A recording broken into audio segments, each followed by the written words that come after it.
এই মহাত্মা গান্ধী বলতে বাধ্য হয়েছে মুহাম্মদ সাল্লাল্লাহু আলাইহি ওয়াসাল্লাম একজন ইউনিক, আনপ্যারালাল, ফ্যান্টাস্টিক একটা জীবনী হচ্ছে মুহাম্মদ সাল্লাল্লাহু আলাইহি ওয়াসাল্লামের জীবনী। আল্লাহু আকবার বলেন। পৃথিবীর কোনো মানুষের জীবনী মানুষকে যদি আপনি অনুকরণ করে চলেন, তাহলে আপনার জীবনের গুনাহ মাফ হবে, এমন কোনো কথা আমরা কোরআন হাদিস এমনকি কোনো বই পুস্তকেও পাইনি, ঠিক কি না? কিন্তু একটা মানুষের জীবনী, একটা মানুষের আদর্শ, একটা মানুষকে অনুকরণ করলে তার আল্লাহ তাআলার ভালোবাসাও পাওয়া যাবে এবং আল্লাহ তাআলা আমাদের জীবনের সমস্ত অপরাধগুলোকে মাফ করে দেবে। তিনি আর কেউ নয়, তিনি আমাদের প্রিয় নবী, আপনার নবী মুহাম্মাদুর রাসূলুল্লাহ। সকলে পড়ি সাল্লাল্লাহু আলাইহি ওয়াসাল্লাম। আল্লাহ তাআলা এই নবীর ব্যাপারে বলেছেন, লাকাদ কানা লাকুম ফি রাসূলিল্লাহি উসওয়াতুন হাসানা। উত্তম আদর্শ লুকিয়ে রয়েছে রাসূলুল্লাহর জীবনে। এখন রাসূলুল্লাহর জীবনে উত্তম আদর্শ যদি লুকিয়ে থাকে, তাহলে অবশ্যই আমাদের উচিত হবে রাসূল সাল্লাল্লাহু আলাইহি ওয়াসাল্লামের জীবনী সম্পর্কে জানা, ঠিক কিনা? আমাদের অনেকের বাড়িতে দেখা যায় বিভিন্ন লালনের জীবনীর বই আছে। হুমায়ুন আহমেদের উপন্যাস আছে, কাজী নজরুল ইসলামের উপন্যাস আছে, রবীন্দ্রনাথ ঠাকুরের উপন্যাস আছে, বঙ্কিম চন্দ্যোপাধ্যায়ের উপন্যাস আছে। কিন্তু দুঃখ এবং আফসোসের বিষয়, যেই মানুষের জীবন চরিত্র জানলে, যেই মানুষের জীবনের কথা শুনলে জীবনের গুনাহ মাফ হয়ে যায়, সেই মানুষটার জীবনী, সেই মানুষটার নামে একটা বই আমার আপনার বাড়িতে নাই, ঠিক কিনা?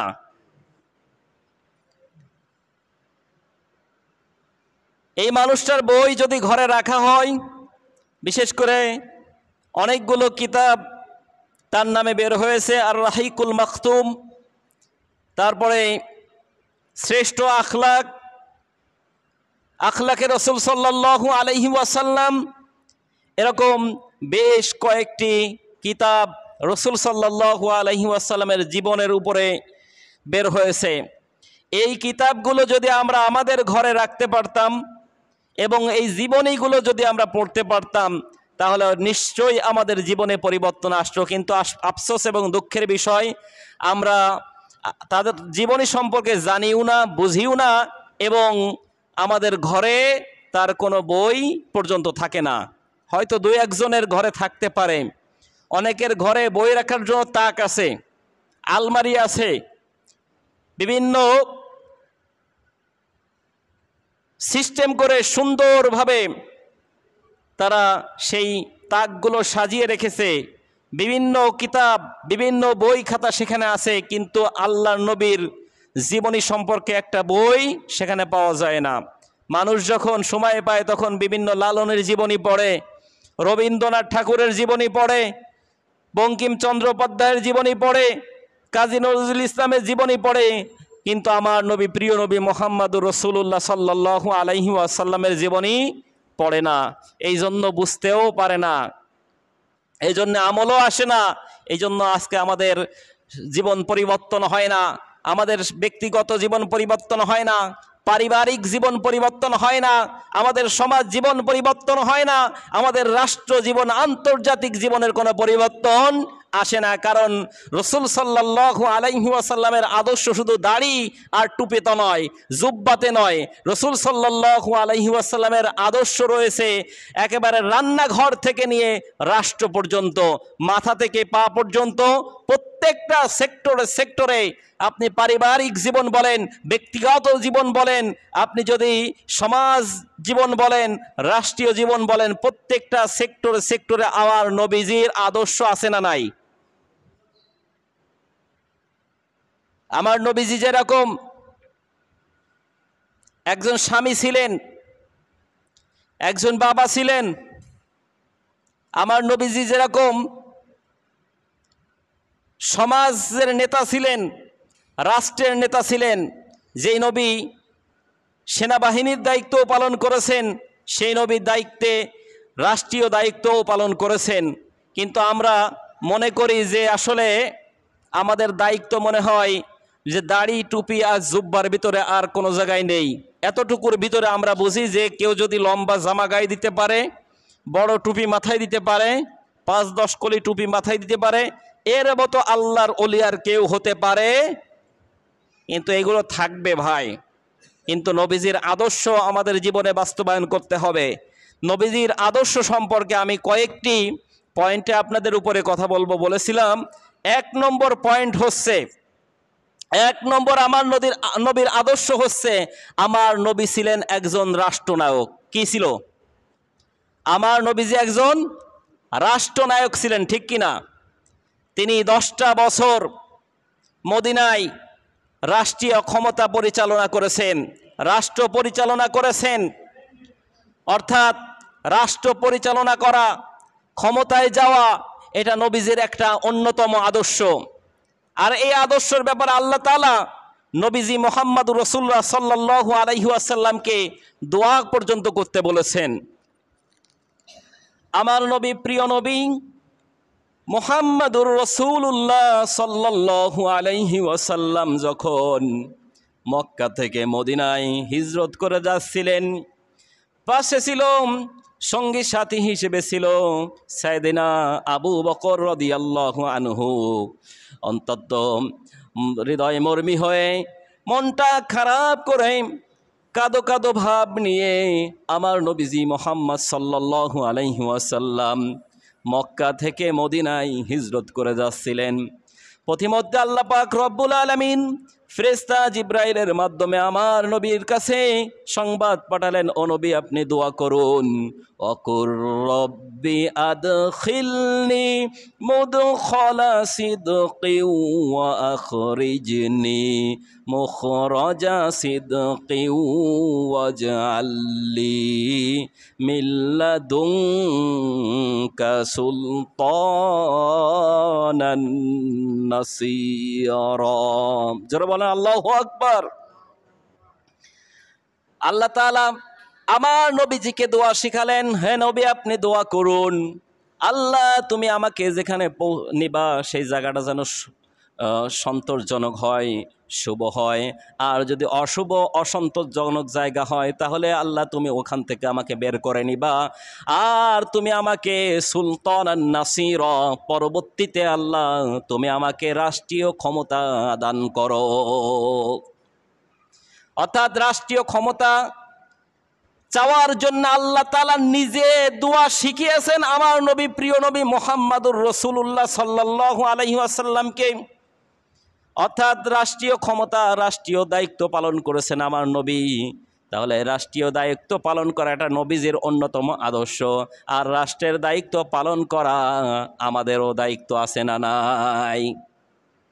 কিন্তু অনেক মুসল্লিরা মনে করে, অনেক জায়গার কমিটিরা মনে করে ইমাম সাহেব সে থাকবে নিরপেক্ষ, নির্ভেজাল মানুষ, কোনো দলের সাফাই গাবে না, কোনো দলের পক্ষে কথা বলবে না। ইমাম সাহেব সে থাকবে একেবারে নিউট্রাল, নির্ভেজাল, টাটকা। ছাতা বৃষ্টি যেই দিকে যাবে সেদিকে ইমাম সাহেব ছাতা মিলে দেবে, এরকম চিন্তা চেতনা নিয়ে অনেক মুসল্লি এখনো আছে। অনেক মুসল্লি যখন এই নবীজির রাষ্ট্র জীবনের কথা বলা হয়, রাজনৈতিক জীবনের কথা বলা হয়, অনেক মুসল্লি মনে করে না না হুজুর তো আমার দলের বিরুদ্ধে চলে যাচ্ছে। আছে না? আরে ভাই, আল উলামা ওয়ারাসাতুল আম্বিয়া,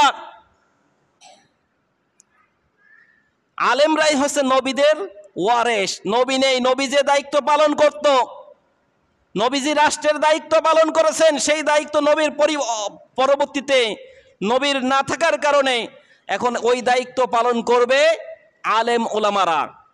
কারণ তারা কোরআন হাদিস সম্পর্কে জানে কিভাবে রাষ্ট্র পরিচালনা করতে হয়। আমার নবী কোরআন দিয়েই রাষ্ট্র পরিচালনা করেছেন। আর আজকে যদি আপনি বাংলাদেশের কোরআন দিয়ে যদি রাষ্ট্র পরিচালনা করতে চান তাহলে অবশ্যই আলেম ওলামা দরকার আছে না নাই? এখন অনেকে মনে করে টাইনে কাছে ওই দিকে নিয়ে চলে যাচ্ছে। কিন্তু দুঃখ এবং আফসোসের বিষয়, 53টা বছর আমার বাংলাদেশ স্বাধীন হয়েছে। স্বাধীন হওয়ার পরে এই বাংলাদেশে কোনোদিন আলেম ওলামারা রাষ্ট্রীয় দায়িত্ব পালন করতে সুযোগ পায় নাই। এই দেশে যারা আলেম ওলামা, নবীর উত্তরসূরি যারা, নবীর ওয়ারিস যারা, তারা থাকে জেলখানায়। আর অনেক দেখা যাবে ডাইনিক নষ্টা ভষ্টা যারা জেলখানায় যাওয়ার পরে একেবারে বিয়ের বাসর থেকে চলে আসছে, এরকম রূপ সৌন্দর্য প্রদর্শন করে বের হয়। এরকম মানুষ বাংলাদেশে আছে না নাই? কি আশ্চর্য ব্যাপার! আলেমরা যখন এই কোরআনের হক কথাগুলো বলেন, সঠিক কথাগুলো বলেন, তখন এই আলেমদেরকে বিভিন্ন নামে ট্যাগ দেওয়া হয়। এতদিন ছিল রাজাকার রাজাকার রাজাকার, আল্লাহর কি খেলা, এই রাজাকার নামটা মর্যাদা সম্পন্ন। এখন রাজাকার বলতে আমাদের গর্ব হয়, ঠিক কিনা? আমার ভাইয়েরা বন্ধুগণ, তাহলে আমরা 53টা বছর দেখলাম যে এই 53টা বছর ক্ষমতার মসনদে আমাদের পার্লামেন্টে, সংসদে কোনোদিন কোরআন দিয়ে পরিচালিত হয় নাই। এখন থেকে আমরা দেখতে চাই আগামীর বাংলাদেশ, আগামীর পার্লামেন্ট কোরআনের পার্লামেন্ট, ঠিক কিনা? মন খারাপ করতেছেন? অনেকে চায় না এগুলো, কারণ আমরা যে দুর্নীতি করি, বাটপারি করি, দেশের সম্পদ লুটপাট করে দেশে পাচার করি, বিদেশে লক্ষ লক্ষ কোটি কোটি টাকা বিদেশের ব্যাংকে পাওয়া যায়। এই কারণে অনেকে চায় না যে ইসলাম ক্ষমতায় যাক, ঠিক কিনা? আরে ভাই, ইসলামের সুশীতল ছায়াতলে আসলে সবাই শান্তিতে থাকবে, কারণ ইসলাম শব্দের শাব্দিক অর্থই কি? শান্তি। ইসলাম বাদ দিয়ে যদি আপনি শান্তি তালাশ করেন, ভাই শান্তি পাবেন না, অশান্তির আগুনে জ্বলবেন। আপনি কোটি কোটি টাকার মালিক হয়েছেন, কোটি কোটি টাকা লুটপাট হয়েছেন, কই আপনি ভোগ করতে পেরেছেন? ভোগ করতে তো পারেননি। সুতরাং ও ধান্দাবাজি করার দরকারও নেই, আল্লাহর বিচারের মামলার আসামি হওয়ারও দরকার নেই। আমরা সকলেই জান্নাতে যেতে চাই। কোথায়? জান্নাতে যেতে চাই। জান্নাতে যদি যেতে চাই, আমরা দেখব আগামীর বাংলাদেশ কোরআনের বাংলাদেশ, ইনশাআল্লাহ। অনেকে মনে করতেছে রাগ হচ্ছে হুজুর পরে, কি হুজুর কি শুরু করলো? আপনি রাগ আমার পরে করেন না ভাই। আমি দেখতে পারতেছি যে আপনি জাহান্নামের আগুনে জ্বলতেছেন, জাহান্নামের ভিতরে চলে যাচ্ছেন, কোরআন হাদিসের চোখ লাগিয়ে দেখতেছি। এখন আমার মানবতা হচ্ছে আপনাকে বাঁচানো। আর আপনি যদি মনে করেন যে না আমি বাঁচবো না, আমি মরবো, তা আপনি মরেন, আমার কিছু করার নেই। তাহলে 1 নম্বর, আমার নবীজির আদর্শ ছিল, নবীজি ছিল রাষ্ট্রনায়ক। এই জন্য আলেম ওলামা যারা, জ্ঞানী গুণী মানুষ যারা, তাদের উচিত হবে রাষ্ট্রনায়ক, ক্ষমতা চাওয়া। এটা নবীজির একটা আদর্শ। আমার ভাইয়েরা বন্ধুগণ, আমার নবীজি যেন তেন মানুষ ছিলেন না, একজন অসাধারণ মানুষ ছিলেন। আমার ভাইয়েরা বন্ধুগণ, পৃথিবীতে বিভিন্ন ধর্মের নেতারা আমার নবীজি মোহাম্মদুর রাসূলুল্লাহ সাল্লাল্লাহু আলাইহি ওয়াসাল্লামকে নিয়ে গবেষণা করেছেন। গবেষণা করার পরে সর্বপ্রথম যে নামটা পেয়েছে, চরিত্রের দিক দিয়ে সর্বদিক দিয়ে যে নামটা পেয়েছে, সেই নামটা আর কোনো নাম নয়, সেই নামটা হচ্ছে আমার নবী, আপনার নবী, প্রিয় নবী মোহাম্মদুর রাসূলুল্লাহ সাল্লাল্লাহু আলাইহি ওয়াসাল্লামের নাম।